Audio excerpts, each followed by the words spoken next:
Is that power to the people? Look at my boy.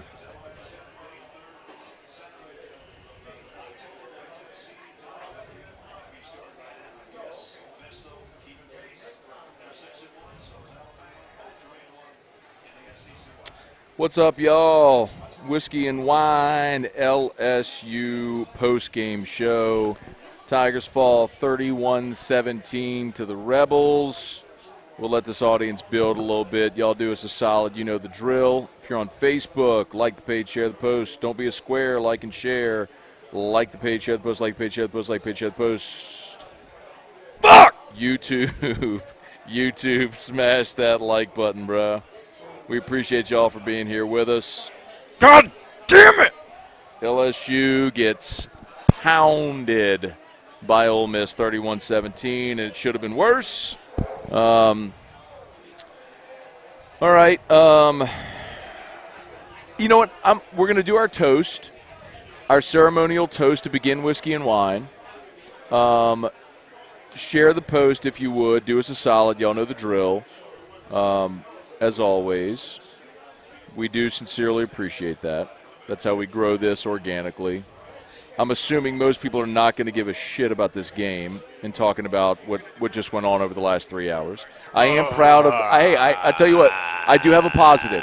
I have a positive. Damone Clark. No. I'm going to get to Damone Clark, but I do have one positive. What? Because of the nature of this game, CBS made it through a game in 3.5 hours. It's 6:02. I mean, we actually made it through a game, in a CBS game, in under 4 hours, which is borderline remarkable. All right, that is the one positive. All right, let's do our toast. We'll do our ceremonial toast here. Y'all know the drill. Yeah. If Tweet us so we can retweet you. If you're watching, raise your glass with us here. Take a picture of you toasting with us. Tweet it, tag me, tag T-Bob. We'd love to give you a retweet, a share on Facebook, and all that stuff. So, Tigers lose, but still a football Saturday, and change is coming, and hopefully stability and positive change. So, cheers. Cheers. Go Tigers. Go Tigers. Go Tigers. Cheers. Cheers. Go Tigers. All right. All right, T, if you want to go ahead and start, bro, do your best. Okay, how about I'll I start light up with my this? stogie. Fuck!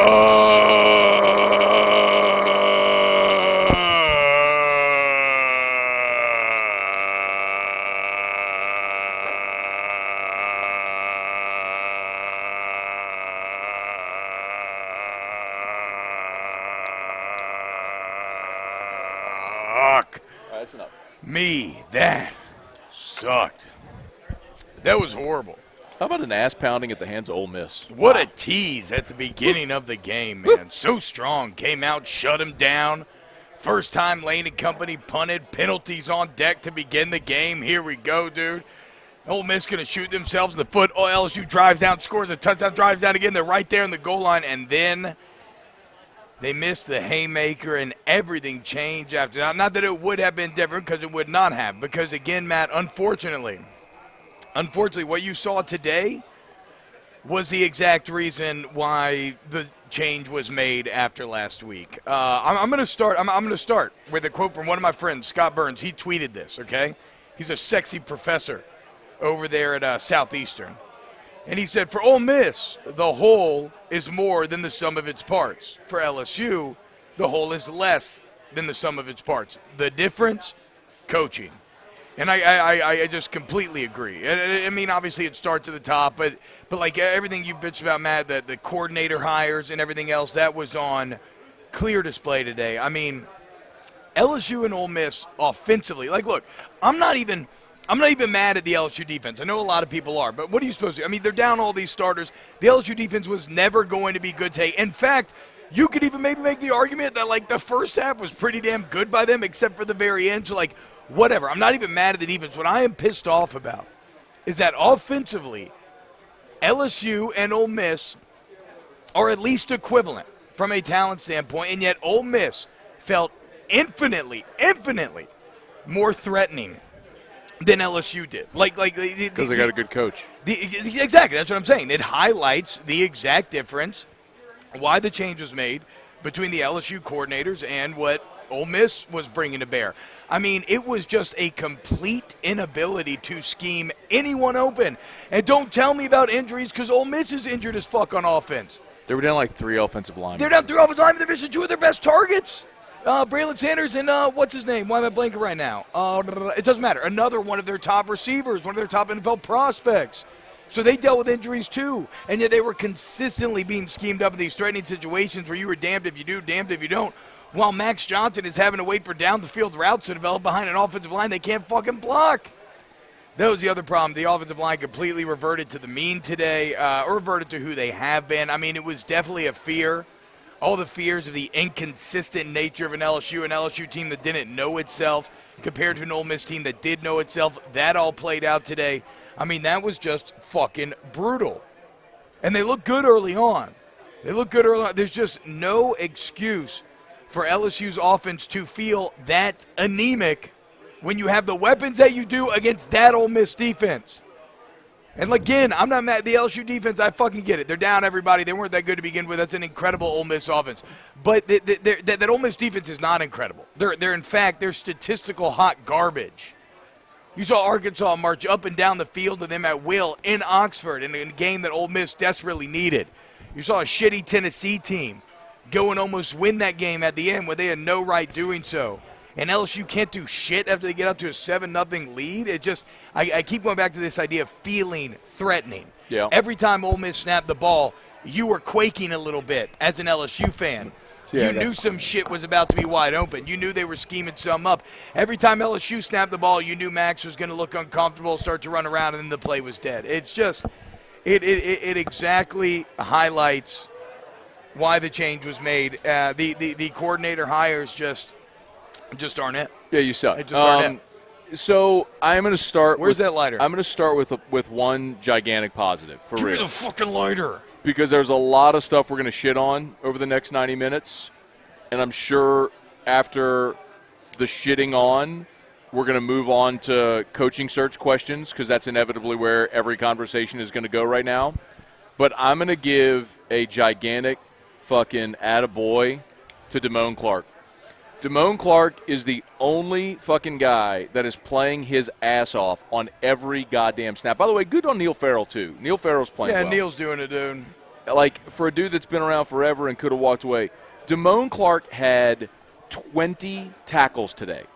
That dude made every fucking tackle today, kind of because he had to make every fucking tackle today. And these weren't like bullshit passive tackles. These even are some down to the fucking end tackles. of the game where you're getting your ass beat, and they're about to go up 38-10. And Damone Clark comes in like a fucking banshee and knocks the shit out of Snoop Connor at the 1-yard line and gets a forced fumble for a touchback. Like, good on you, bro. I mean, you're down 21. You're about to be down 4 touchdowns, and he makes that kind of play. Like, I mean, if everyone played, I get this team has its flaws, but if everyone played with as much give a damn as that guy did, this team would be better, man. Damone Clark has made himself a fuck ton of money this year. He went from like late day 3 draft, we'll take a flyer on you too. He is solidly a day 2 guy now, in my opinion. He has proven he can be a 3-down NFL linebacker. And if he plays like this the rest of the way and goes to the combine and balls out, like, he could be what they thought Mike Jones was going to be, which is a top 50 pick in this draft, maybe bumping up in late round 1. Like, maybe. That's not a pipe dream right now for this guy. Good on you, Damone Clark, man. I want to start with there because I don't want that to get lost amid all the shit that's coming. That fucking guy had 20 tackles today. He had 20 tackles somebody and a said, sack. oh, he's the best at getting tackles after 10 yards. He had 2.5 TFLs. Bullshit, he had dude. 2.5 TFLs to go along. He had a with, sack and a sack. A sack, 2 TFLs, and 20 tackles. And what I love is if you watched closely, every time he got one of those tackles, he was running back to the line, waving guys back to the line, saying, come on, we don't got time. We got to get it up. They're going. Why are they fucking going so fast? And why is LSU going so fucking slow? Paul Walston, no team, no heartbeat. Tim Edwards, Farrell's great dancer to win. We are getting pounded. Hey, guess what, though? Florida fucking sucks. Florida, what? I mean, that's the most disappointing part, though, dude. Florida's defense was so much better than Ole Miss's. So, like, what happened today was just obvious, though. LSU made a change last week, okay? They made an adjustment to the counters. We've all talked about it all fucking week, the jumbo package and all that shit. Ole Miss had a week to prepare for it. DJ Durkin is a good defensive coordinator. If LSU had played Ole Miss last weekend, LSU would have run for 300 yards against Ole Miss. But they had a week to prepare for the one thing LSU could do, and this was my concern. And you and I talked about this on Scone and T. We talked about it all week. The concern was when Ole Miss had an answer for what LSU did, could LSU counterpunch? And they didn't because LSU doesn't have good coaches.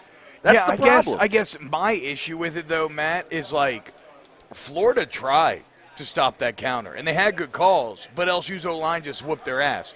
Today, LSU's O-line just reverted. I mean, I'm going to have to watch the film again tomorrow night, and I'll have a more specific idea of where exactly we went wrong. But you just weren't winning those one-on-one battles. Like the same battles that you won last week. Now, granted, you haven't won them all year, which was the big fear, right, that you were going to revert to who you have been. And it was a bit inexplicable how you suddenly got so good last week, but, like, you just weren't winning those fucking battles. Like, I get that they schemed to stop counter, but if you had been able to block, not from a scheme standpoint, but just a one-on-one skill standpoint, if you had blocked in the same way you get against Florida, this Ole Miss defense fucking sucks. It should have been a problem. All right, so we're here at Don Juan Cigar Bar. Giant shout-out, our home for whiskey and wine. Awesome place, top-shelf liquor. They got wells also, draft beer, craft beer, bottled beer. They've even got a food menu as well, and the setup is awesome, man. Yeah, the breaded wings were incredible. The wings are really good. The setup here is amazing with TVs all over the place. 2 big flat screens behind the bar, all these different bays. You can sit in here in comfortable chairs, have your own TV in your bay. It's a great spot to watch the game on Saturday or on your NFL Sunday, so shout out to Don Juan Cigar Bar. Also, our presenting sponsor is Michelli Weighing and Measurement. Been with us for a long time. Great Louisiana company. So pleased to be able to rep them. 29 offices in 11 different states.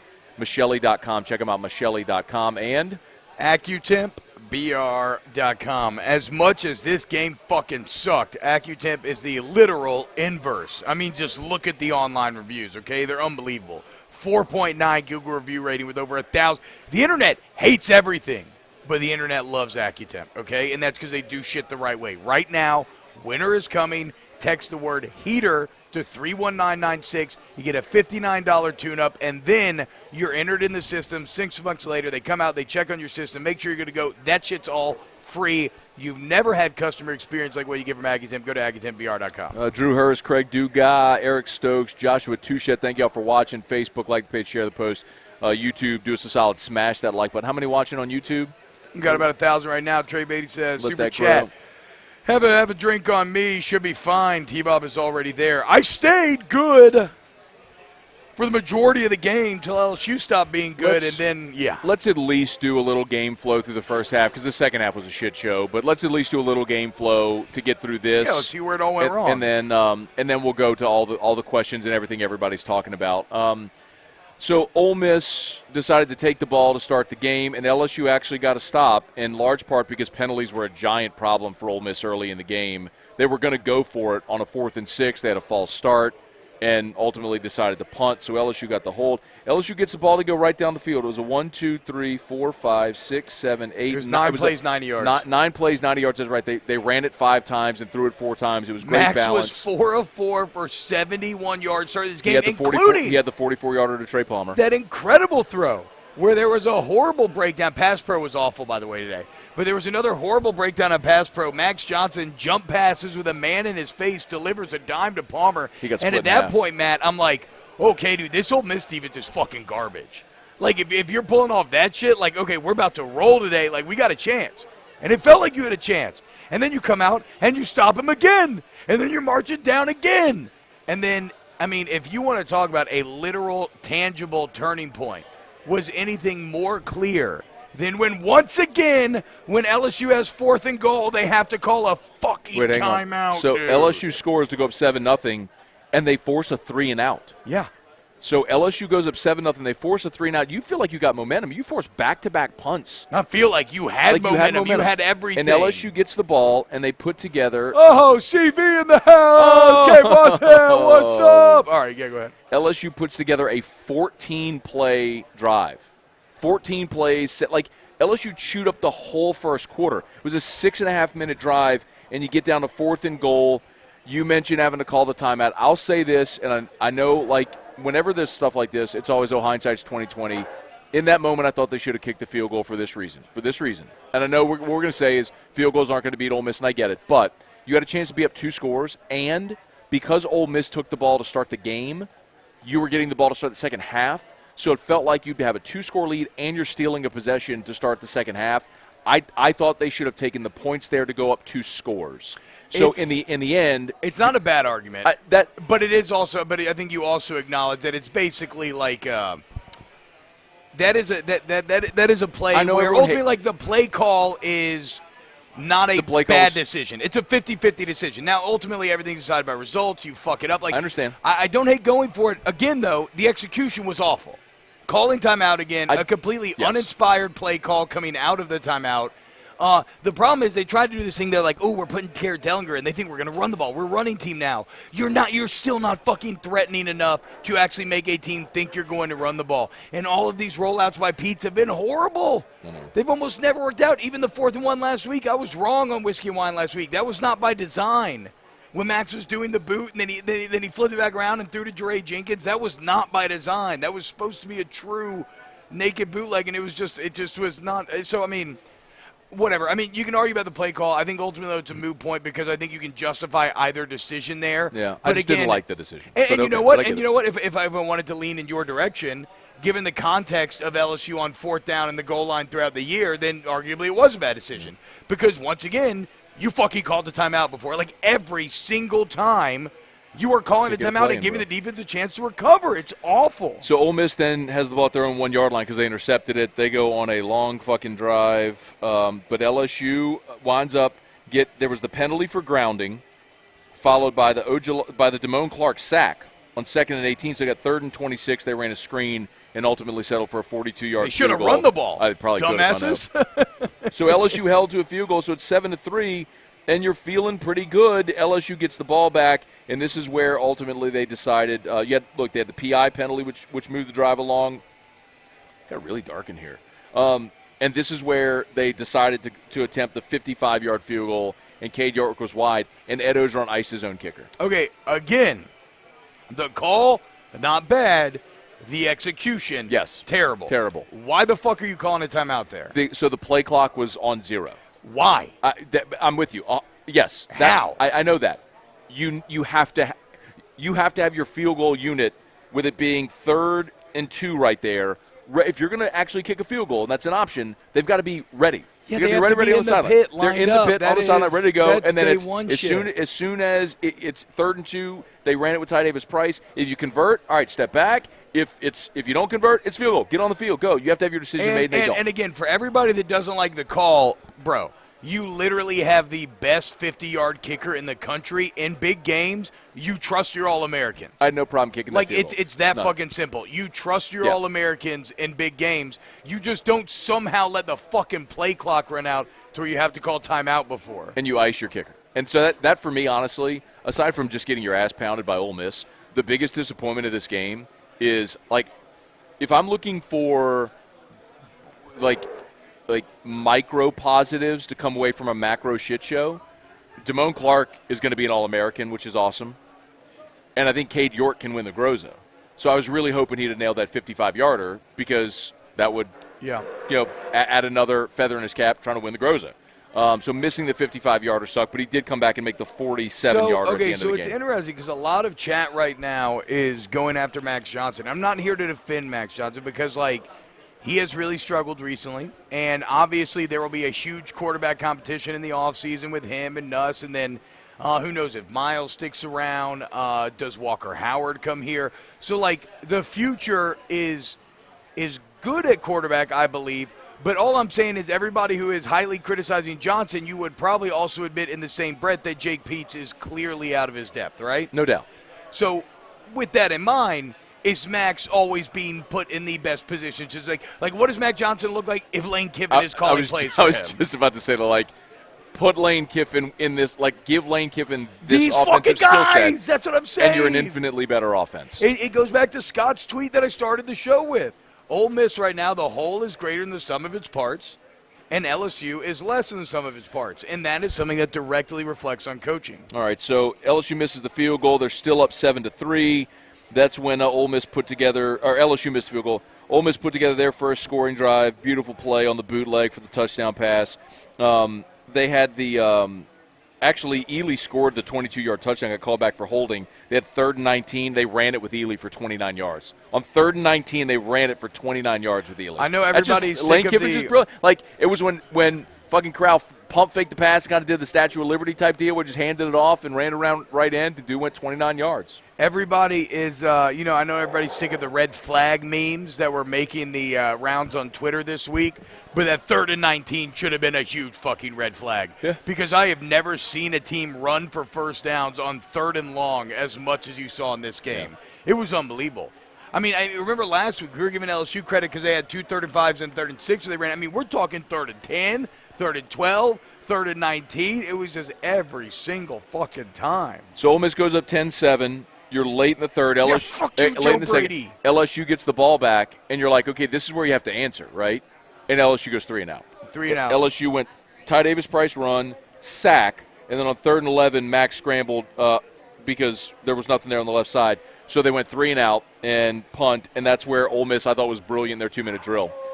Lane called a timeout before the 3rd down play, which was brilliant to set up his defense. Well, I mean, that's basic football. You have that offense, you have to call timeout there. But to set it was before the 3rd down play.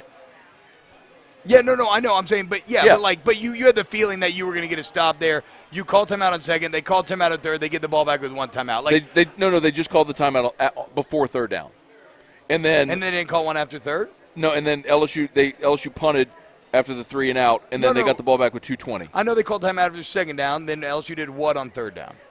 They ran that was the ball. when Max scrambled. And he got tackled inbounds.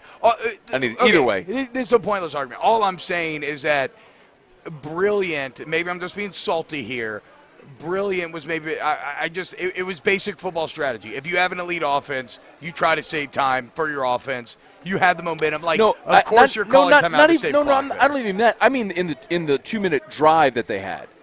Like, he preserved time, he got the ball, and the entire combination was perfectly executed. Run, and when they converted the 3rd and 4th, then they opened up the offense. He was making sure that he wasn't going to go quickly through and out, give LSU a chance, especially because LSU was getting the ball to start the 3rd quarter, and he wasn't going to give LSU an opportunity to go back-to-back right there. I mean, it was game management. It was perfectly executed game management is the only point. And so they run, they have a 27-yard pass, they get in, anyway, they fucking score. It's 17-7 at half. The only saving grace LSU would have had is if they had done something to start the second half. They come right out, run it twice, get sacked on 3rd and 3. It's 3 and out, you punt, they score. It's 24-7, and that's pretty much whenever I put my fucking notebook away. Until fucking we saw Nussmeier go in. So that's sort of the other question that anybody would give a shit about is what did you think about Nussmeier? And what do you do going forward? I don't have any. I mean, if honest, I'm going to pull a Matt Flynn here, and I have no thoughts. I mean, Nuss looks fine. Do I think that Nussmeier will be wildly successful in this offense? No, right? I mean, I don't think it's any different than Max necessarily. Maybe he gives you more of a chance because he has better legs, and this offensive line was a sieve again today. But, the problems with the LSU offense feel much more conceptual than anything else, right? The operation remains horrible. The operation remains very slow. All of the route combinations feel so – and maybe this is Max deciding slow, but everything is just so slow. Like, to get to the line, to get the call in, to actually watch the plays develop. Like, never does it feel like you are dictating the terms of engagement as the LSU offense. Ole Miss felt like they were consistently dictating the terms the entire day. And they were. I mean, just look at how the game played out. It's the same thing I go back to Damone Clark. Every time he makes a tackle, what he's doing, he's having to fucking wave guys back to the line. Like, come on, no celebrating. Like, we got to line up. We got to fucking go. We got to fucking go. You don't got to do that against LSU. You can scratch your ass a little bit. I don't know. Maybe your nuts are all, twisted up. You can kind of pick those things out. They're all sweaty and stuck to your leg. Maybe you need to, change helmets or something. Like, you can just do whatever the fuck you want. You can sit down and eat a goddamn sandwich before LSU runs another play. Barry Barbier said, I think it's in LSU's best interest if Ed Orgeron weren't on the sideline the rest of the season. I think that's a question that's going to pop up as well. Like, are you better off not having Ed Ogeron the rest of the way? Or does it even fucking matter? No, because the problem's not Ed Ogeron. The problem are the hires. I mean, it is through extension. You know what I'm saying? Yeah. But I'm talking about the actual game day issues. In a game, yeah. Like, the hires are what damned the Ogeron era. But, like, you're not all of a sudden going to get a way better offensive scheme because you don't have Ogeron on the sideline. Right. It's not going to do shit. If Mickey Joseph is your interim, you're not all of a sudden fucking, 2001 Miami, or you're not 2009 LSU, or 2019 LSU. No, you're not. Oh, catch it. You are, dude. Deep ball by Tennessee. You are kind of Let's go. 2009 LSU. Yeah, I was on that team. You are 2009 I know how that LSU. offense That's works. what you are. You're 09 LSU. Except without the sick-ass defense. It's exactly what you are. Kirk Taylor with the super chat says there's no adjustments, no aggression. Offensive line had so many loafs, it's a bakery. Ooh, I like that, Kirk. I might steal that. Defense reverted back to being pushed around at the point of attack. Again, I don't know that I felt the defense got pushed around at the point of attack. They got outflanked. I mean, they definitely got out schemed. They couldn't set the edge for shit. No. But I guess I'm thinking more of like the interior guys. Like I do feel like Neil Farrell actually had a good game, and I thought Neil Farrell played well. But it's just Farrell had 7 tackles, 3 tackles for loss. Yeah, I mean that's a great game. Like no D lineman's ever gonna be like, oh, that's a shitty game. But you're right, they couldn't set the edge, and that's been a consistent problem with LSU for a long time now. It was a problem last year. Glenn Logan got hurt again. Yeah, too. that took a little wind out of the sails. Glenn got hurt. I think it was the first play. I think it was the first play of the second quarter. It was. Ole Miss had the ball. They ran a little screen on first Tennessee down. scored on third and goal. Velus Jones, bruh. Got to meet him at Media Day. Good dude, bruh. Yeah, man, deep ball, and then Tennessee scored 8 yard, so 7-7 if they convert the PAT. All right, this is it. The year when the Vols take it, baby. No, it's not going to be the year. Break the streak. All right, let's get to your questions. Do us a solid if you're on Facebook. You know the drill. Don't be a square. Like and share. 418 watching on Facebook. We appreciate so much. Please do us a favor. I know people are fucking bummed and pissed off, and I get it. But smash, like the page. Share the post, share the post, share the post. That's how we grow this organically, is by you sharing it, getting it in other people's feed to jump aboard with us. So thank you for that. And on YouTube, if you would, smash that like button. We appreciate you all very, very much for all that. So do you want to – I read some Facebook. Read some YouTube comments. Well, YouTube's getting horny again. What do you know? Let's see. Logan came back in. I'm good with it, whatever. At least something positive going on. Is O holding Durante back? I don't think the vanilla O is on him. Well, Durante Jones is a defensive coordinator, so no. Fuck me in the face. But no, you're not. No. It's fucking Joe Brady, goddammit. You've been chasing this ghost of Joe Brady to your detriment for 2 years now. This was his recommendation, trying to get somebody else to recapture his offense instead of going with an experienced play caller. And I get it. Y'all know me. I'm an optimist. I've said this about the head coaching hire, right? Like, I am sure that if it is a candidate worth his salt, I will find the positives in the hire, and I will celebrate it. And so I tried to logic out where maybe Peets and Jones could work. And the whole logic was, well, if they fail, it won't be for lack of trying. Well, I don't think it's for lack of trying. It's for lack of experience. And you're seeing that lack of experience play out week in and week out. Some people are asking about Kiffin. I know I'm just a little emotional right now, but I'm so mad at seeing fucking happy Ole Miss fans that I now want Lane Kiffin. I want Lane Kiffin here's just what I'll to tell you, spite okay? them. When all the coaching stuff started, and I told you this, I don't know what game that was, man, but after UCLA, I mean, the first 2 names I heard were Bill O'Brien, Lane Kiffin. I said that here, whatever game that. I mean, McNeese. I mean, it was a fucking long time ago when I said that to you, and Lane would have been at the top of my list. But I'm gonna tell you this, man.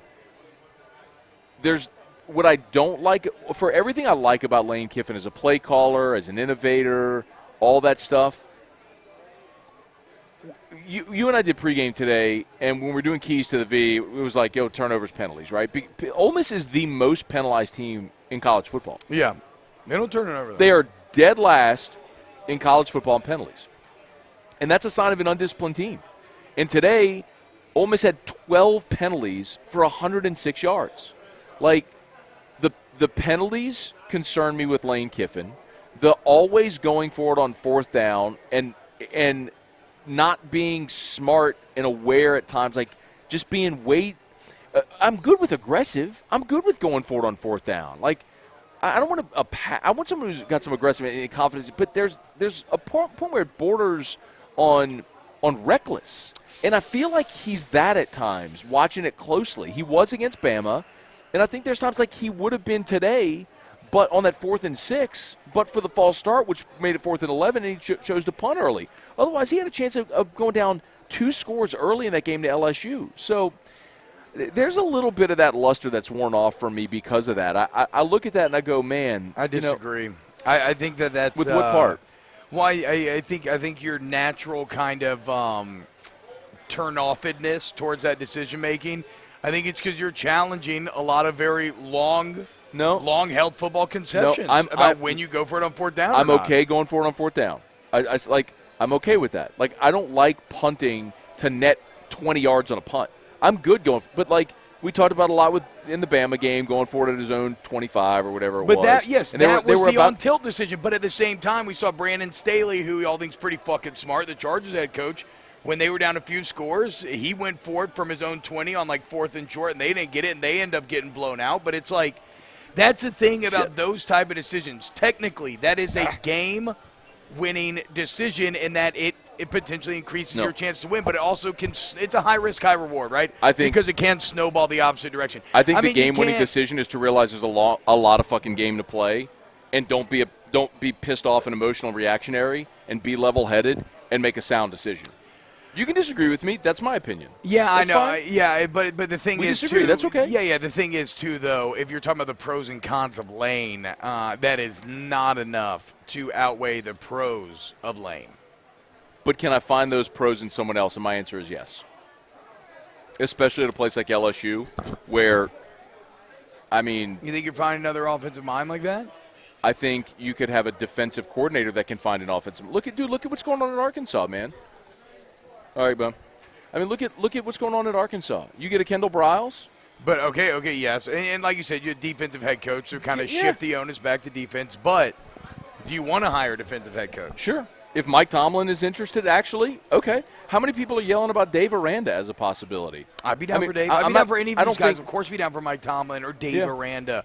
But what I'm saying is, like, yes, you can get a very good offensive coordinator, but if he's so good, he probably won't stick around. Then you'll be back to hiring him. But I'm okay with that. Another one. I'm okay with that if I have a coach that knows what he's looking for in assistant coaches. Like, for all of his faults, Les Miles hired exceptionally well when he was here. And when he fucked up, he corrected it quickly. His one bugaboo was – No, I've always said that. He hired well. He would not fucking – Well, he had too much pride. He wouldn't have like a clock. He wouldn't have like a clock shadow staff member to just be like, "Hey, Les, you don't think about shit. I will literally tell you when to call timeout and when to go for it and all that shit. Like, you don't have to think about anything." He just had too much pride. Dude, look at the guys that he brought here, from Dave Aranda and Kevin Steele. John Chavis was elite. John Chavis, when he got him, was a brilliant hire because it fucking saved Les's job at the time. I mean. Yeah, his problem was he couldn't fucking take his hands off the offense at the end. I mean, with Cam, he and Cam collaborated and all that shit. But man, fucking nobody was. I guess my point with Lane is I would absolutely be just to finish that point. You can find good. There are people who know how to hire well. That's my point. But even I mean, as good as Les. Look at Nick. No, I know. Every fucking fucking year he turns over staff members. But I'm saying, if we're being objective, exactly. But I mean, also, outlier and all that. I know it's Nick. But also, if we're just being objective in this conversation, Les's offensive hires were not great. Now, Gary Crow never got a chance, but then why am I blanking right now? Cragthorpe. Oh, thank you. Cragthorpe never got a chance to prove himself. He had Parkinson's, and Stud gets upgraded. But, Les's offensive hires, Cam Cameron was good for a year but ended up not being that good. Cam was great in 2013 when they had Mettenberger and Landry and Odell and Jeremy Hill in that offense. They were phenomenal. Imagine that. When you have pros to run a pro-style offense, you need an offense that elevates, right? The problem is, look, can we agree the game has evolved a lot since 2013, 2014? I mean, it just has. Absolutely, but in terms of finding guys that are still at the cutting edge, right? You can still find guys that are at the forefront. This doesn't need to be. I think we agree. This doesn't need to be a fucking Les Miles conversation. But I guess my point is just that. I would be happy with Lane. But I'd be happy with a lot of these guys. I would be too. Yeah. I would be thrilled. Okay. I'd be over the moon if they hired Lane Kiffin. And by the way, Lane Kiffin wants the LSU job. Okay. You think that? So that's for real? I'm not. I don't think it's for real. I know it's for real because I've had people contact me about Lane Kiffin. Like, he wants the job. Like, Billy Napier came on my show yesterday. Why the fuck do you think Billy Napier came on my show they've been yesterday? reaching out. They've like, been on OTB. I feel that's how this works. Like, when you do this long enough, like, you get into those circles and people contact you because everyone's trying to push a candidate somehow, some way to get their name out there. Like, that's how this works. That's what it is, man. Like, Mike Tomlin's name, people are like, it's a pipe dream. Like, Mike Tomlin's name didn't just fucking pop up in thin air. When Doug Whaley went on The Fan in New York, who was a GM with the Bills and had been in Pittsburgh, like, Doug Whaley didn't just throw that out there to fucking throw shit against the wall to see if it sticks. He got it from somewhere. Now, how much legitimate interest that is, I don't know. And how much is that maybe just trying to drum up interest for a candidate, for a guy from agents to try to get him a better deal in Pittsburgh? Maybe. But I'll tell you this. But, dude, I will tell you this, this is the first time I've said this anywhere publicly, but Scott Woodward in agent circles threw out a big number. He threw out a big contract number to see He knows what he's doing. to see what kind of interest he would get. And this is where I'm guessing. Chum in the waters. I'm telling you, I'm editorializing here. I am guessing now. I'm legit guessing. My guess is Scott threw that giant contract number out. And I know the number. I'm not going to say it here, but I know what he threw out. 10 mil? It was a gigantic fucking contract. Don't be pussy, did 10 mil? I'll tell you later. But he threw out a gigantic contract to see what inbound interest he would get from that, right? And that's my guess is that's where the Tomlin interest came. It's like you throw that out to agents to see who's got a candidate that might be interested in that, and then you start to vet what options are there. That's my guess on how the Tomlin shit started. LSU's going to make a lot of people a lot of money. Yeah, it kind of feels like, I mean, whoever gets the job, whoever gets extended, there's going to be a few people that clean up based on this whole deal. All right. Let's see. Rod Graham, T-Bob, you want Lane? Again, I have about 5 or 6 guys that I could talk myself into. Lane, Mel Tucker, Dave Aranda, James Franklin. Although, oh no, he lost today. Fuck him, can't be the coach anymore. No, I mean any of these guys, dude. I think they all have strength. Here's one for you, Josh Lund. Does this game show the O-line coach isn't any good? All the positives from last week reversed. What do you think? What do you think, O-line guy? It's tough to judge Brad Davis is what he's been given. There's no doubt. I just think it's. I still think last week, obviously, now we can see this the exception rather than the rule in terms of the quality of this O-line, and so I'm not going to put this on Brad Davis. We talk about it every week. Look what Arkansas is doing and what he recruited and developed there, and coming in midstream to an offensive line. Just look at the guys. I don't even want to mention names anymore because I feel like an asshole doing it. Because you have guys that are trying their ass off. I agree. But they're just not good enough. I agree. And that's not on them. That's team building. Like that's roster management. When you have a guy that is not good enough but has to start for you, it's because you fucked up somewhere along the way. Gwen Ensminger, what's up? Cade Galt, what's up? And the LSU scheme right now is not good enough to elevate those guys. Like you saw Ole Miss today have to put in backup center. Their third guard was missing, right? Yeah. They had to put a backup center and they bumped the center over to guard. Like they were shifting guys around and it didn't mean shit. Like yes, Neil Farrell had some success. Yeah. But you could not affect the game enough because of the scheme to where it did not matter. Like their starting center is a guy named Ben Brown who coming into this season started 34 games. He didn't play today.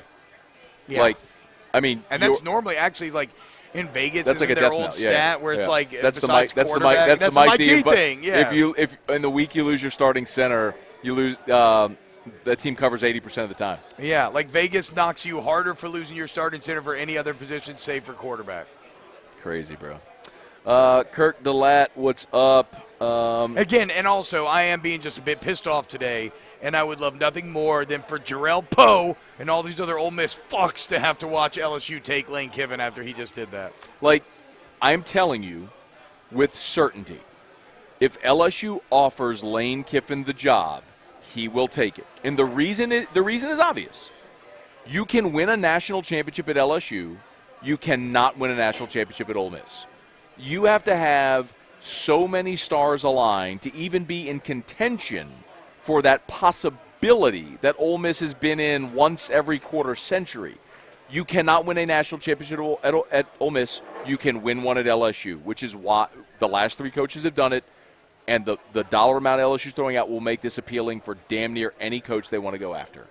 I'm not saying they will be able to cherry-pick anyone they want, but with the dollar amount LSU's throwing out and with the circumstance of coming to a place where the last 3 coaches have won national championships, yes, LSU will attract an elite top-tier candidate who will take this job if offered. Slurpee Jr. just said Justin Fuente. I'm going to ban you from the chat, Slurpee. Be fucking careful. One more Fuente, and you're getting put in a 300-second timeout. Bro, Fuente almost got this. I know. If his buyout wasn't like $12 million in 2016, he might have gotten his job. Yeah.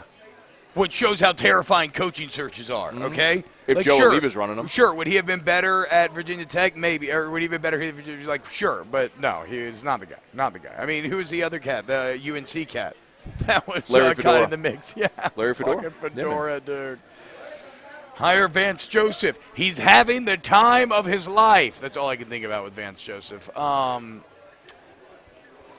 There's a lot of good hires out there. Curtis Clark, would you keep O in any aspect of the program? No, absolutely not. First of all, a lot of people keep asking you that. You need distance before everything can heal. He's never staying.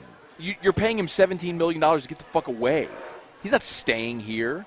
People are like, oh, you hire him back as a defensive line coach? Fuck no. First of all, ego wouldn't allow. Second of all, he's got $17 million to go fucking take a walk and go somewhere else. Oh, hires a D-line coach? No, he doesn't want to go back to coaching a position group at the place where he was just the head man. I mean, you would never do it anyway because it's just weird from like, I don't know, are you going to invite your new wife's ex-husband to come like clean your house or some shit? Like, that's how your wife gets fucked by your ex-husband, okay? You don't do that. So, no, that ain't happening. But I think the most interesting thing for O could be, like, join us on this side of the equation. Open up a little bit. Lee Corso's on the way out. I mean, you want to put, like, an old ball coach on TV and have him, like, sitting there spouting funny nonsense every Saturday? Like, I feel like O could be really good at that job. I just hope that you don't see O, like, go to, like, an Alabama or some bullshit. I don't think it will, but he ain't going to be at LSU. I've been told Ed next year wants to do TV. Yeah, that'd be great. And then the following year, he'll get back into coaching somewhere like that. as a line coach and a recruiting coordinator. I think, honestly, he would be terrible at TV. He's not very good on air. Like, he's just not a good. No. You'd have to get him to unlock his true personality. His buttoned-up coach personality does not play. His gregarious recruiting, the fucking boys are talking, and we're just shooting the shit. That would be great on TV. But he won't do that. But if he has a future in coaching in his mind, I agree. It'd be tough to get him there. Les was terrible on TV. Well, but, was Les ever going to – yeah, I mean, I don't know if I ever thought that Les was going to be good there. Les also, I mean – Les was quirky in sound bites, and people thought it was hilarious, but that was all – I think a lot of that was the unintentional nature of what he was doing and the quirkiness. Like, to just capture that regularly in a flowing show or a broadcast is difficult. Well, I mean, Les also literally stood up in the middle of a broadcast to go take a piss, which I know I do every week on here, okay, but this is not national studio television. I got to go take a piss. It's a live streaming show. Oh, you do? So now you're in my boat where you're having to hold it. You can hold it the whole time? Yeah, fuck, I'm good. Just take it between your thighs and just squeeze. That's what I do a lot of times. I'm not a pregnant chick like you. Well, we're at Don Juan Cigar Bar, by the way. That's hugely disrespectful to all the mamas out there. No, shout out, ladies. I got your back. When you gotta go, you gotta go. Pregnant chicks have to pee because they have a baby pressing on their bladder. Yep. I respect that completely. Straight up. You're just a guy that just leaves to go take a piss all the time. So. Oh, there's Bilbo right here. Bilbo back. Hey, Kelsey, what's up? Great to see you. Hell yeah, dude. There's a couple old college partners right here, dude. What were you saying? You're just ripping on pregnant women again? Jesus Christ, Matt. Can we talk about the fucking game? Damone Clark forcing the fumble? Malik Neighbors, I told you he was going to have a good game. Touchdown.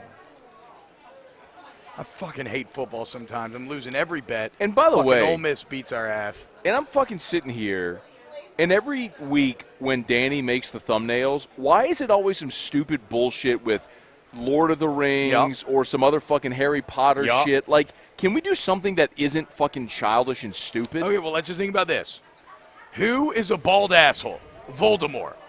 Who else is a bald asshole? You. Okay? It fucking works. It's perfect. It lines up perfectly. I had to do it. I don't know what you want me to do. If you didn't have a nose. It doesn't look like me at all. If you didn't. Okay. I did. Like no one would even know that that's me. I know. We needed to workshop that a little bit. I agree. I agree with you there. But that's fine. That's fine. Tennessee got the lead. Oh! There's Velus Jones again. No, that's not Velus Jones. Whipple. cool. How about it, dude? Hendon Hooker. Is Hendon Hooker a problem? Is Tennessee going to fucking pull an upset today? I told y'all. Let's go. Heupel loves 57 yards. hookers. Ability to throw the ball. It's an elite arm. Look at him. Oh, man. Let's go, Hendon. All right. I'll be down for Mel Tucker. I'll be down for Lane Kiffin. I'll be down for, we got a couple super chats. Real quick, big shout out Don Juan Cigar Bar in Town Center. You can tell it's starting to fill up. We are right now at 6:46 p.m. Grab you a bite to eat. Come on by Don Juan. Watch all the night games here. It's a great spot. If you're looking at Whole Foods in Town Center, just look immediately to your right. You'll see Don Juan Cigar Bar. The retail shop is next door.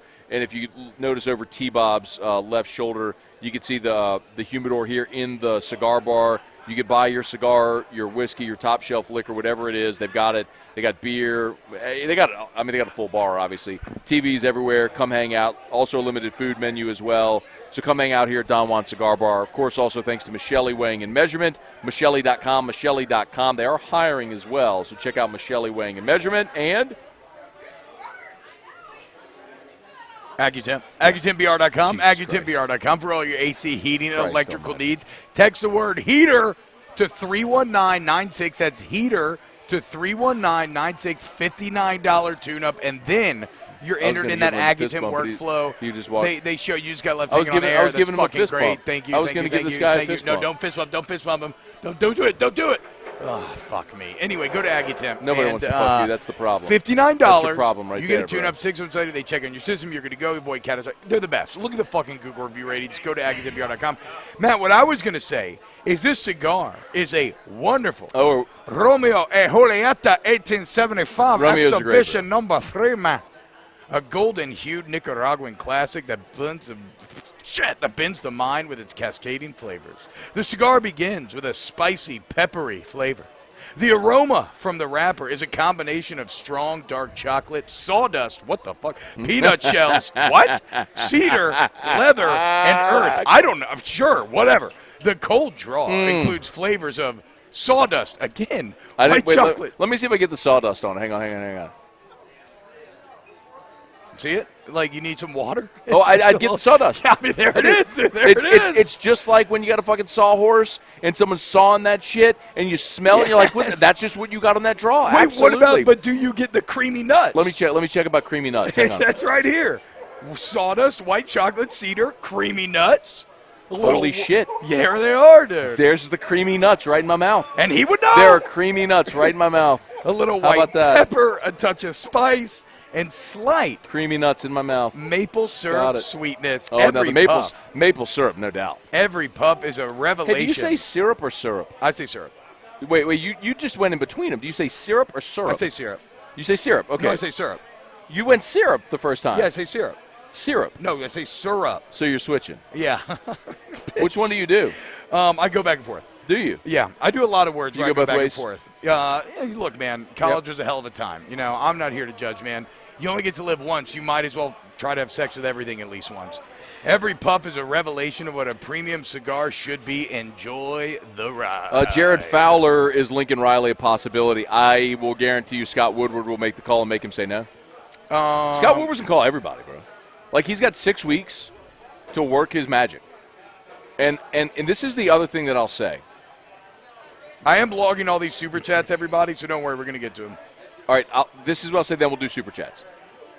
I will say definitively that if you are going to spend $17 million for your head coach to take a walk, $9.5 million for the rest of the staff to take a walk, totaling $26 million, you go to your boosters and get them to give you $26 million to pay people to not work, to clean up fuck-ups.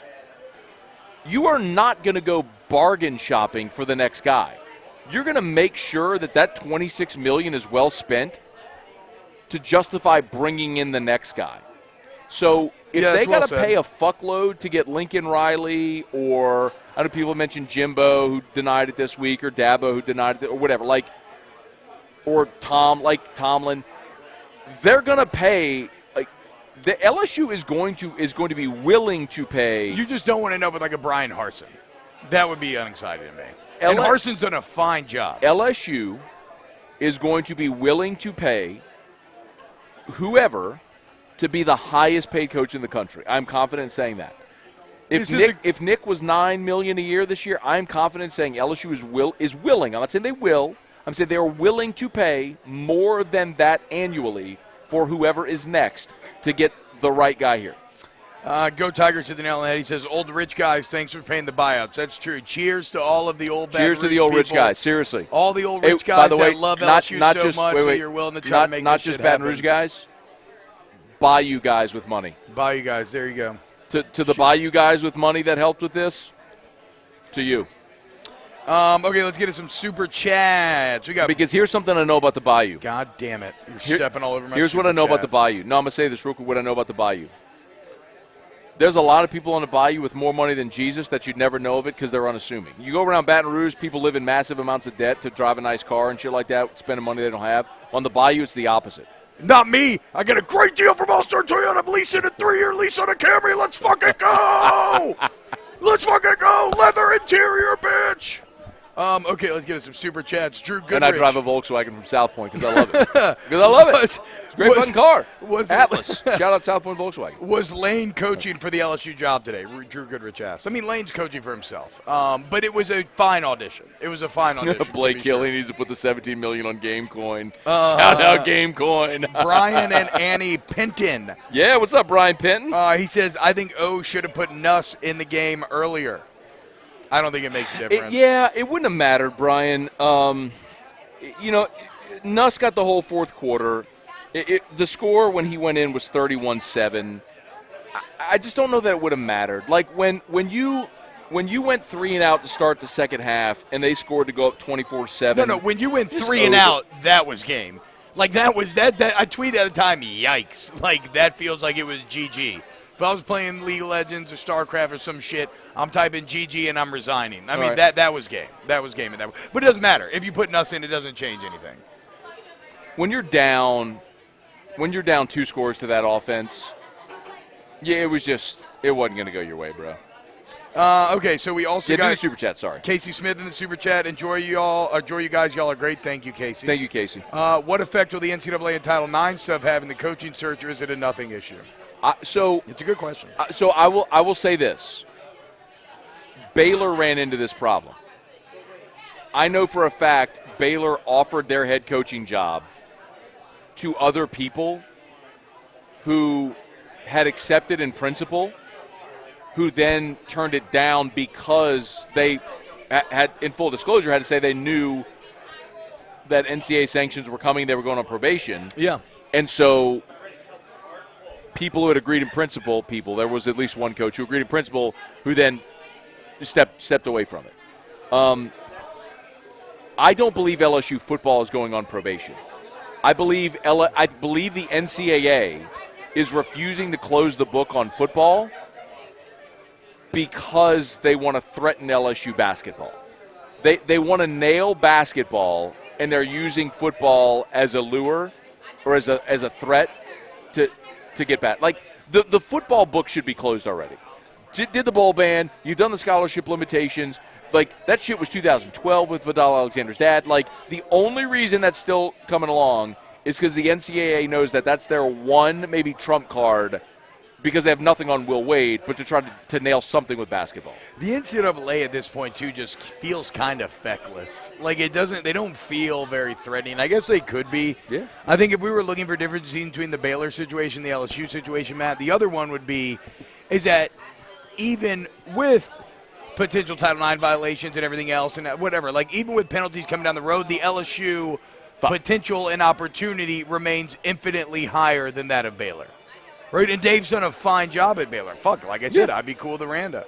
But no, if we're answering the question overall, though, you're saying you don't think it's a big issue in terms of coaches. I don't either.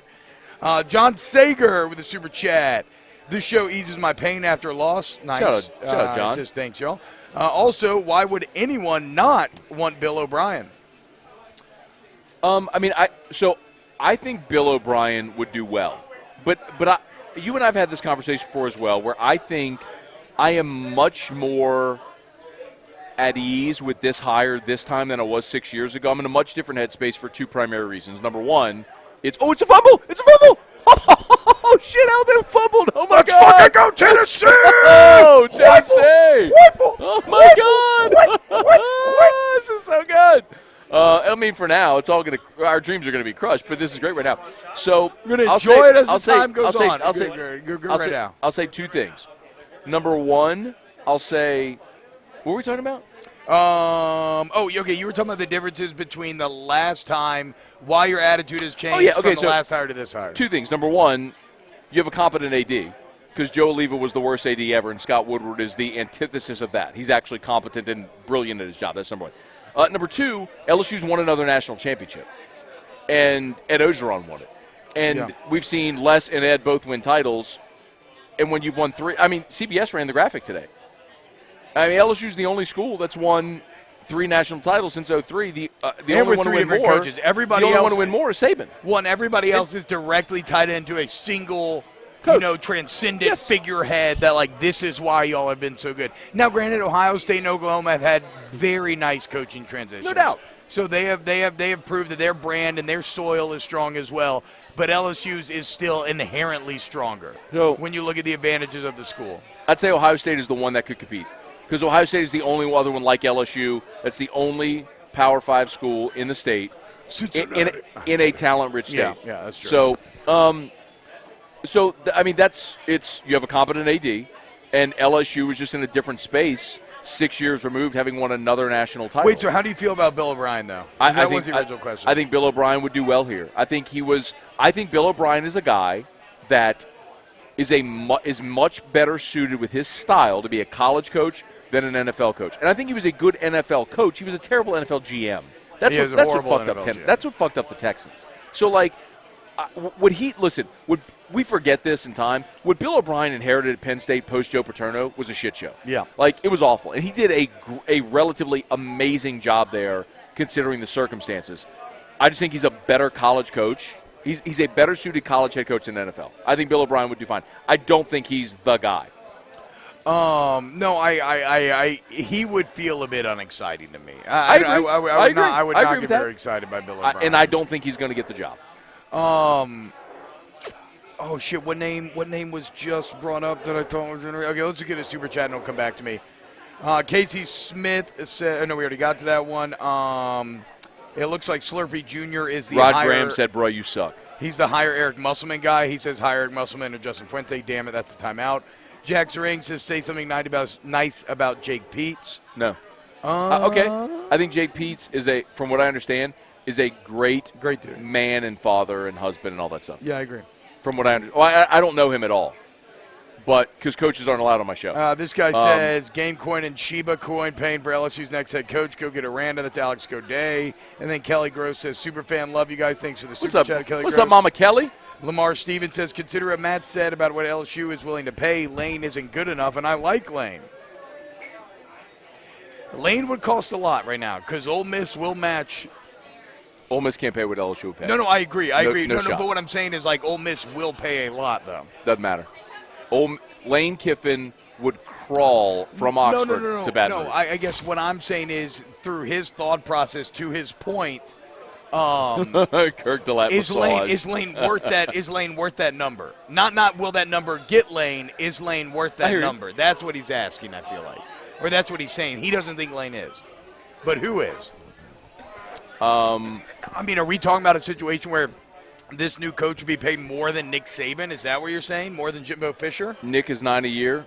The number I heard is more than that. Sheesh. Yes.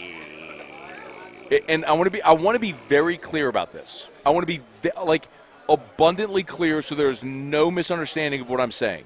So in time we can clip this so everyone who says Matt said they're going to pay below. No. What I'm saying is, thank you. What we got?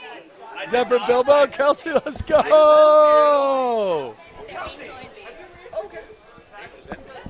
Chat, relax. I know Laurel's here. The chat needs to relax. I can already see y'all talking. That's true. Chill out, okay? I'm gonna bonk you all. What's up, bro? How are you, man? Good to see you, man. You want to know a crazy? You want to know a crazy James Franklin stat? While we're talking about Penn State coaches, when he's top 10, he is. I think the record's like 20-10 or something at Penn State. Like, it's an odd amount. That feels like too much volume, but it's an odd amount of losses to be top 10 at Penn State. And they added another one today, losing in our first 9 overtime game. Which, as a quick aside, further proves why doing 2-point conversions is fucking retarded. It's the stupidest thing in the world. Are you kidding me? Why are we doing 2-point conversions to determine the winner of a football game? Because it's tight. It's like penalty kicks. It's fucking stupid. I don't hate it. I don't love it, but I don't hate it. Why do you play a 60-minute football game? A 60-minute football game. No, Matt, you play 120 minutes. To determine a goddamn winner on fucking 2-point conversions. Oh, I thought you were talking about football. Jesus Christ. No, it's the same thing in soccer, right? You go to penalty kicks after playing 120 minutes of hard-fought football. It was exciting to watch, if nothing else. I'm not saying it's like an equivocal way to end the game, but it was tight to watch. It's the stupidest thing in the world. Did you watch it? Fuck no, I didn't watch it. They didn't. They both got stopped like 6 times in a row. It was fucking incredible. Who has more 2-point conversion plays? Suck my... No, I better not say that. Bilbo Baggins. That was for the Kentucky Bilbo game. Baggins is in the chat and right behind us. Let's go, dude. Okay, and we got. Okay, well here, let's take this shot real quick. Is that straight up Angels Envy? What is this? Is this straight up Angels Envy? What is Angels Envy? Angels Envy is a whiskey. I'm not shooting Angels Envy. I'm going to just drink it. Is this Angels Envy? I don't know. Is that what she said? That was whiskey. I'm not shooting Angels Envy. I'll sip it, though. Including Matt. Come on, bro. What? It's fucking rude. No, like if By the way, I invited you. If I was going to distill you down into a liquor, I would shoot you, and then we would live together. You would live inside my body. I invited you and Will Blackwell to my house last week. Yeah. And you didn't come. Okay. I even bought your shitty beer. I know. Here, I even bought your shitty beer for you. Hold my hand a little bit. Hold my hand. Hold my hand here. Look. I'm sorry that I did not come over. I was already too drunk to drive. I can't hear you at all. I was already too drunk to drive, and I went over to my neighbor's house. He's directly next door. But I do thank you for the invite, and I thank you for supporting the Night Shift beer, which everybody should, from Rally Cat Brewing, and listen to the Night Shift RPG. See, people think I'm just hold my hand for the rest of the show. No, people think I'm an asshole. I went and bought that beer just to support you. It was very sweet. It was the sweetest thing you've ever done. It was very sweet. And it was an American Pale Ale, which I actually don't like American Pale Ales. I'm fine with APAs, IPAs. I don't know. I don't have a very picky palate, man. I like everything. I do. I mean, I'm drinking this delicious U-Ball Mezcal neat. That shot of whiskey was great just now. Shane Varnado said 10 years, 10 million. Nope. Not 10 years. You can't go 10 years. Neither is correct, actually. Nope. Ooh, higher. That's what he's saying. Higher. No, Bilbo, you can't have the headset. You can't have the headset. It's too much. That's too much. All right, let's see. Where are we? Aaron Hornsby, what's up, y'all? Tim Edwards, Oilfield Bayou guys. That's my point, bro. Like, there are dudes. Like, what people don't realize, there are dudes in this state. Because LSU doesn't have a Boone Pickens, doesn't have – what was the Yellowwood guy at Auburn? Oh, yeah. I can't remember his name. I know you're talking about that. God damn it. Jerry Jones at Arkansas, the Waltons. Like, because LSU doesn't have that one booster that's as big, like people assume, well, LSU doesn't have much money. You don't realize how much money, oil and gas money is in this state. Like, there are billionaires in this state. There are. Yeah. I mean, I don't know if Todd Graves became a billionaire this year. Choo. I mean, there are billionaires in this state, and they all love LSU. And so Scott Woodward knows who to call to get what he needs to get when he needs to get it. We got a super chat from Cling Clang. Says T-Bob, Baton Rouge-based guild cruise controls recruiting for TBC Classic on Benediction. Any DPS welcome? Well, first off, I'm a dwarf priest, but second off, I quit WoW a few months ago because Blizzard fucked it all up by introducing the shop to Classic. They ruined the vibe of Classic. It's absolutely pathetic what they did. There's a reason why everybody is leaving the games in droves. I still really like it, and I love raiding, and it was so much fun, but TBC is not for me, but thank you for the invite, Cling. To everybody, by the way, you're still low. I don't know why I'm louder than you. Maybe it's your mic's not close. Shout out to everybody who's watching. Still 1,300 on YouTube. That's phenomenal. Yeah, smash the like button. But, dude, I'm only looking at 472 likes. Yeah. That's way too fucking low. Guys, yeah. Please, if you're watching on YouTube, smash the like button. If you're watching on mobile, X out of the live chat, hit the thumbs up, and then the live chat button is right there. You just go right back to it. You don't lose your spot or anything like that. just please do us a solid. Smash the like button. That helps with algorithm. That helps grow the show organically. Like, there's 1,300 people watching. We can get over 1,000 likes. Like, we can do this. So please smash the like button. We appreciate it greatly. That's awesome. So thank you all very much. And on Facebook, appreciate y'all as well. Like the page.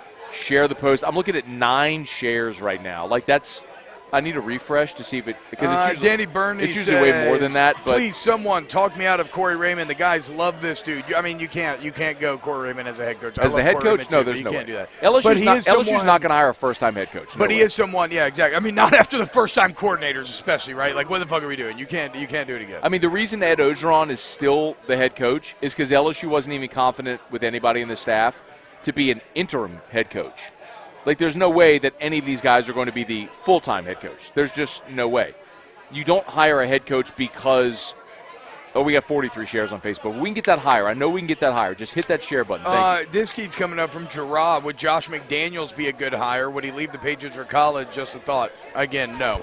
I've not heard Josh McDaniels' name. But it doesn't matter. Like, Mike Tomlin, that is a man who has incredible organizational skills. I'm not saying that McDaniels doesn't, right? But I want somebody who is more of a proven head coach to assume the reins of the most important job in Louisiana, really.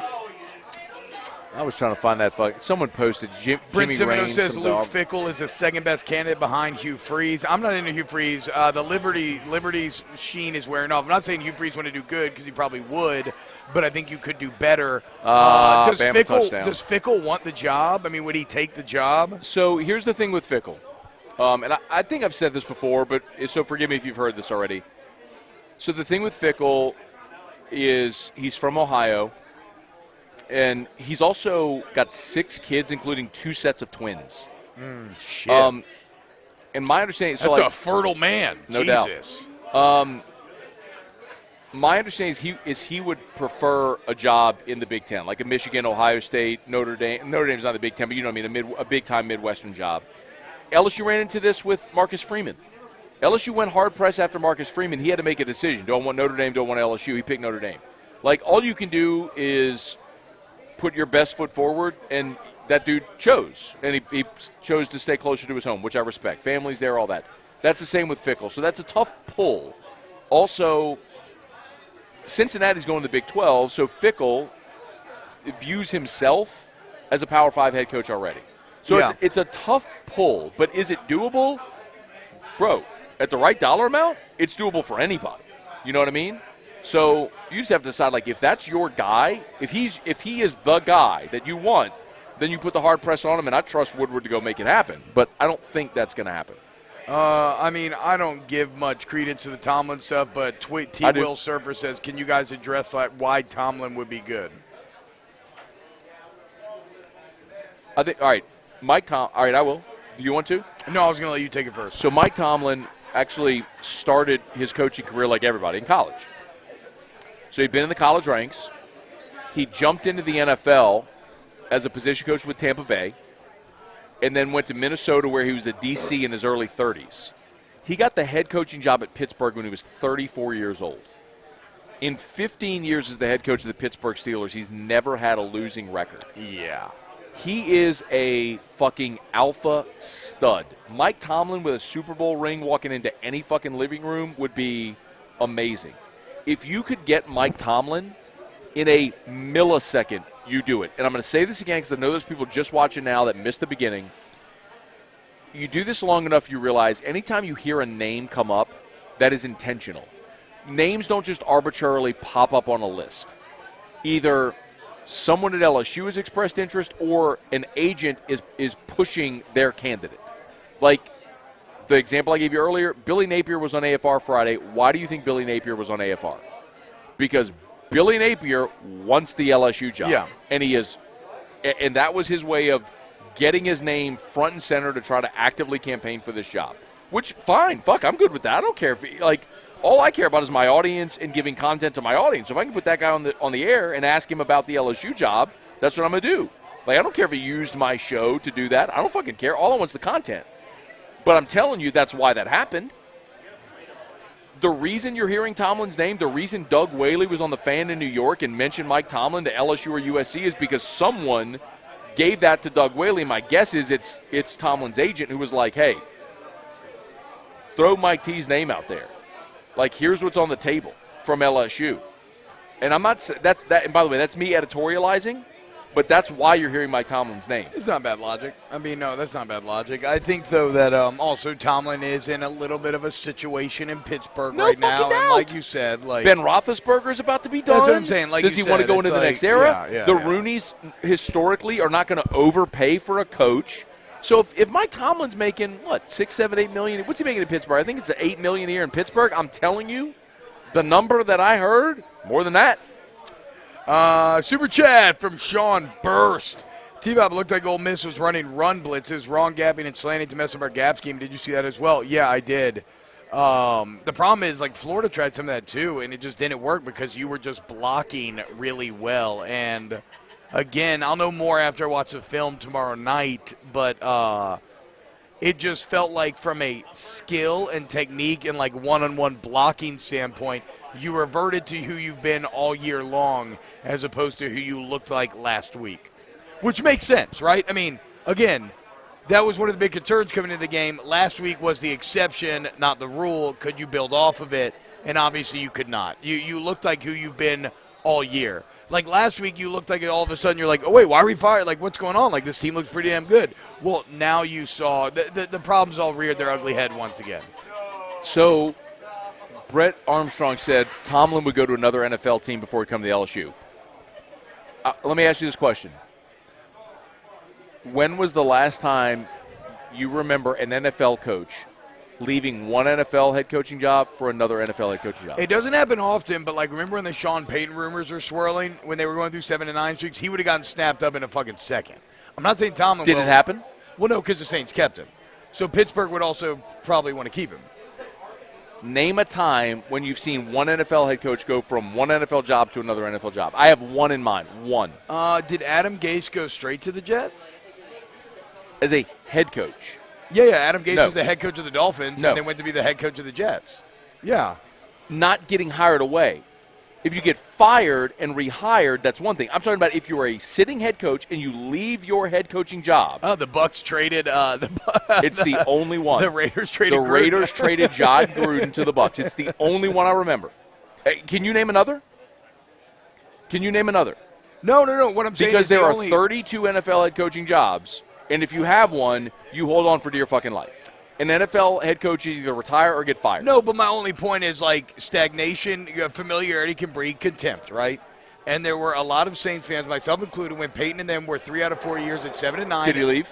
But it's because they balled out that year. The ultimate and the year owner, no. The bigger deal was Tom Benson was never letting Sean Payton leave. I agree. That's the answer. That's not an I agree. That's a fact. Tom Benson loved So do you Sean think Payton. the Roonies would let Mike Tomlin leave? There Yes. would be a market. Yes, there would be do. a market for Mike Tomlin in the NFL. I do you don't believe think? the Roonies are completely different. So you don't think, though, that any NFL team would want to snatch up Mike Tomlin? Absolutely, there are NFL teams that would. What does he want to do is the question. And my point is, you're saying he might not want to go NFL to NFL. Maybe. Or I don't know what Mike Tomlin wants. Or maybe Mike Tomlin wants more money from the Roonies. He wants more security from the Roonies. Did Ron Rivera have a break in between Yes, Carolina he did. and okay. Yes, before he went to Washington. So Bruce Arians, but that was an interim situation. Interim. That somebody in chat said, so that doesn't really count. Parcells and Belichick back in the day, but again, that was a long time ago. And I don't know if he went straight either. But that's the point. Like, we are struggling to find examples of that. In college, you see it all the fucking time. Because guys. No, I progress don't in their want Joe career. fucking Brady, Malvin Jones. Joe Joe Brady. Joe Brady's going to be an NFL head coach next year. He will be an NFL head coach pretty soon, but he doesn't want to be in college. I don't want him in college. I don't want it. I don't want it. So Mike Tomlin would come to college what, for the money? Everyone's asking. Why are all we these, talking about Mike Tomlin? Everyone's that's fine because his name has come up, and everyone's asking. And I don't have all those answers. I don't know Mike Tomlin, but I'm telling you, the thing that I am telling you, the one singular thing I'm telling you, is the reason his name is coming up is because he or his agent want his name associated with this job. That is the reason his name is coming up. That's why Doug Whaley went on the Fan in New York and mentioned Mike Tomlin. He didn't just wake up one fucking day and go, boy, I really think Mike Tomlin should go to fucking LSU or USC. Someone, either in Mike Tomlin's camp or Mike Tomlin's agent, put that shit in his radar, and that's why he fucking put that on there. That's why. David McGetrick says LSU should take the headset, which is only for show anyway, and have a celebrity different head coach for the rest of the season. I like it. It would be pretty badass if they could get Jason Sudeikis to dress up as Ted Lasso and coach a game. That would be pretty fucking great. I just finished season 2. It was excellent. Jacques Fisher, what's up? Josh Stevens. John Johnny L. Smith, Jenkins. let's go. Drake Knapp, that's the Chase guy right Potter. there, dude. Chase Potter said LSU needs to hire Butch Jones. We've gotten to that point of whiskey and wine where people are saying LSU should hire Butch Jones. K. Orange says, hire Todd Graves. Making $1 billion from chicken fingers is good enough for me. Moon Pie says, let Dede Bro coach the remainder of the season. I would love to see Jordy's reaction to that. Jimmy James says, Doug Peterson, a hard no? No. What do you think? No, I mean, dude, no, I don't think so. Hey, look, hey can Jeff I, Whitley. Oh, do you have more super chats? Or there's just regular? No, there's another super chat. Oh, there's super chats? Okay. Who do y'all like best if it's only these candidates? And I know it's more, but Aranda, Napier, Tucker, Kiffin. Kiffin. You? Kiffin. I would go. Rank them. Kiffin. It's really hard to separate Tucker and Aranda right now. You go Napier 4? I would go Napier 4, I think. So when it comes to coaching shit, I'm probably just being an elitist. I agree with you, by the way, but I tend to defer to people in coaching circles who I just trust to tell me, because I'm not in a meeting room every day. Yeah, but I'm people not talk about Tucker field. and Aranda the same way. But Napier, I had someone at Alabama tell me this week, the only 2 coaches we would be concerned with are Mel Tucker and Billy Napier. Yeah. Because they're amazing recruiters and they are maniacal workers. That's how it was said to me. So I take that and I go, fuck. All right, well, I don't know either of those guys, right? But you give them the resources of an LSU, it makes sense. No, granted, you're talking to an Alabama guy. By the way, from Bama, so that's all. I feel you. No doubt. I get it. I get all of those objections. But too. Again, I think I'm an elitist. I would probably have Napier last in that list. I would basically have Tucker and Aranda as interchangeable, and I would have Kiffin the first from that list of 4. Can I make one sort of comparison?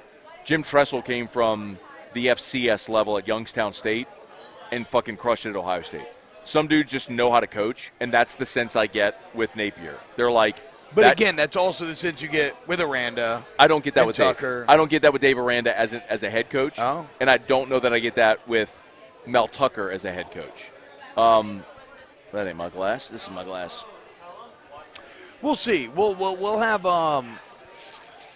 it is prove it season for all these candidates, right? In our minds, at least. You know what's interesting? And we'll see what happens with Michigan State. How about this?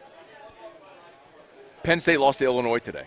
Nobody's asking about James Franklin. I know, but that's because we're also married to these individual game results. That's one thing that I was trying to ponder this week is at what point do you say one game can't decide the search versus, but you also have to take the results into account. It's a weird line where there's no clear answer. But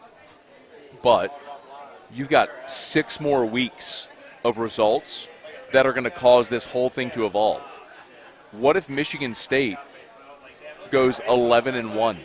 Yeah, no, exactly. Yeah, you know what I mean? Then you're right. Then exactly. Then our conversation today about Mel Tucker in 5 weeks from now, after the A&M game, people are going, go get Mel Tucker. Well, that's the gray area result-oriented thinking that I'm talking about, right? Because there is a tipping point where at a certain point, holy fuck, that was so impressive. You got to get this guy. For Lane Kiffin today, this was a tipping point game where, you watch that firsthand. You watch an Ole Miss offense and LSU offense that are both have injuries, both shuffling guys around, and one felt infinitely more threatening than the other. It goes back to what Scott Burns said. One felt like the whole is greater than the sum of its parts. One felt like the whole is less than the sum of its parts. This is a great statement for Lane Kiffin this day in terms of his coaching ability and his candidacy. He maximized the LSU job. He did more with less. That's the way to say it. He did more with less. Except that he's got a great quarterback. He's got a quarterback. He's got a quarterback that might win the Heisman, and I think is going to be the first quarterback taken in the draft. That is the wild card. It's not 1-to-1. That is the thing that muddies the waters a bit. It is when you're trying to compare LSU and Ole Miss. But what would Max Johnson look like in a Lane Kiffin offense? That is also we don't know. It's an impossible question to answer. Someone else asked earlier about Walker Howard. He would look better than this. Walker Howard right now is in South Bend to watch the Notre Dame USC game. Yeah. And this is what I'll say about Walker. Walker Howard wants to go to LSU. He wants to be at LSU. But I will say this is the one thing, file away in the back of your brain, okay? If LSU hires a coach that runs a dual threat system, Walker Howard will not come to LSU. No. His dad said as much. Not like we won't come there, but he said, like, look, man, we're just being honest. Like, the coaching decision matters. Like, obviously it does. And I didn't hear Jamie say that. Yeah. But, of course. He said, like, to be honest right now, I'm paraphrasing y'all, so don't get mad at me, but he basically said, like, to be honest right now, it is a little scary because the next coach will dictate what style offense you're running, and obviously you want to put Walker in the best position to succeed. That makes all the sense in the world. Walker wants to go to LSU, but he's got a dad that's smart enough who played college football that understands opportunity and circumstance and all that shit. And that decision will be made. And by the way, you don't make a coaching decision based on one recruit, ever. I don't care if it's Arch Manning, Walker Howard, or Jesus. It doesn't matter. Like, you don't make a coaching decision on one recruit. Bro, if Jesus would have put down the hammer and the chisel and picked up a football, I'd probably hire a fucking head football coach to get Jesus. You trying to say Jesus Christ can't hit a curveball?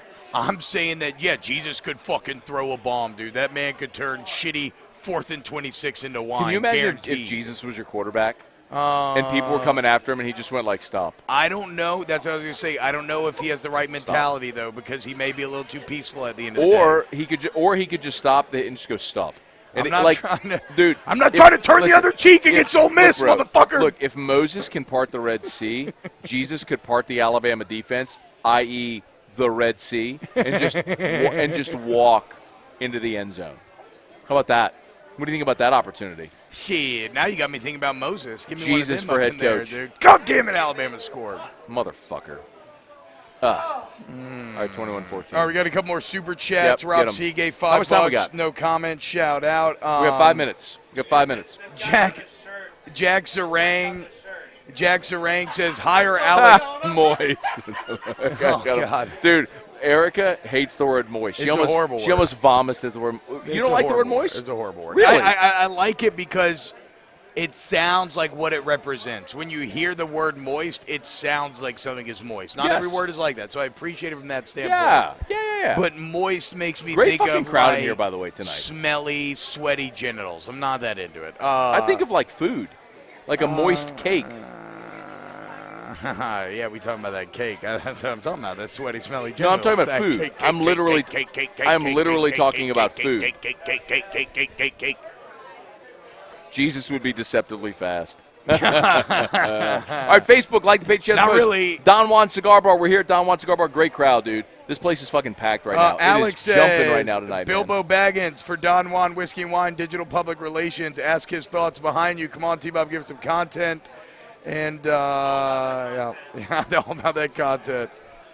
Moist makes my mouth water. Deion Sanders says Marcus Desolé. What are you smoking on tonight? Let's see. Jacques Fisher. Nicaraguan cigar. Romeo Julieta. That's what I like to hear. Let's, Kirk DeLatte. Still like the idea of. Hey, by the way, that's the owner of the relaxation company, Kirk DeLatte. He said Jacob is head coach, Flynn is OC, T-Bob is O-line. Matt, what spot do you want? I don't want a spot. I do not want a spot on the staff. I want to get paid to be head coach, but I don't want to do any work. You know what I want? You know what I want?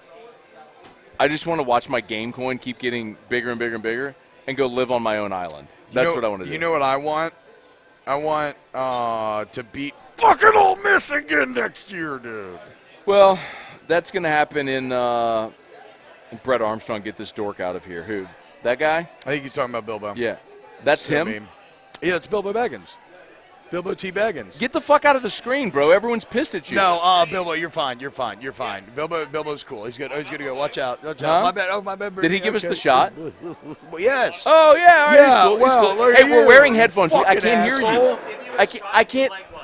No, we're good. Alex we're good. Today says no one at LSU would call Neon Deion, so he wouldn't come here.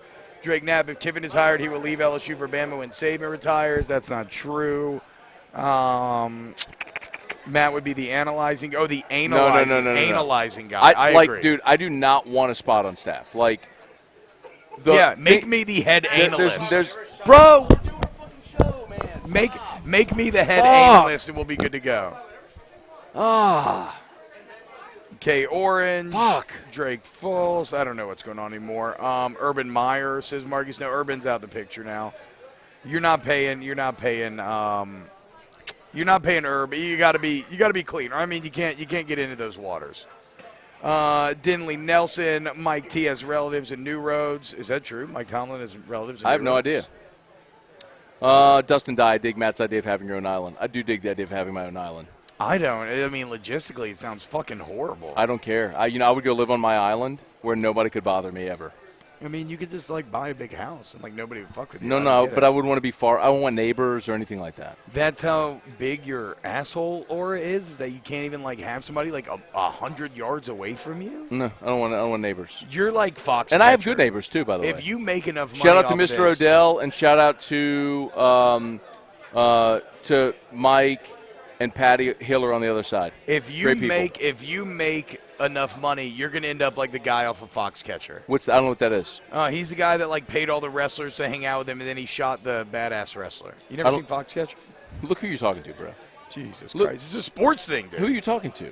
Oh, my God, dude. You guys need nasty weed, not cigars. Oh, you need weed, not nasty cigars. These are great cigars, by the way. The Romeo y Julieta exhibition number 3. Seriously, y'all, big shout out. We're almost done, right? We're like, how much time? We got like a minute. So shout out to Don. You said 1 minute, yeah? Minute and a half, yeah? Okay. Shout out Don Juan Cigar Bar, real quick. Don Juan Cigar Bar in Town Center. We're just about done, man. They're giving us the wrap. Thank y'all so much for watching. Love y'all. If you're on YouTube, please smash that like button. We're almost up to 800 likes. I know we can get that over 1,000. Thank you so much for watching. If you're on Facebook, like the page, share the post. LSU loses tonight. Next week, open date, thank God. So we get the little reprieve, and we'll be back for the Alabama game. How am I going to smoke a bunch of tobacco next weekend? Shit. Come over to my house. I got plenty. Oh, there we go, dude. Y'all have a great night. Thanks for so much Love for y'all. watching. Have a great night. Go Tigers.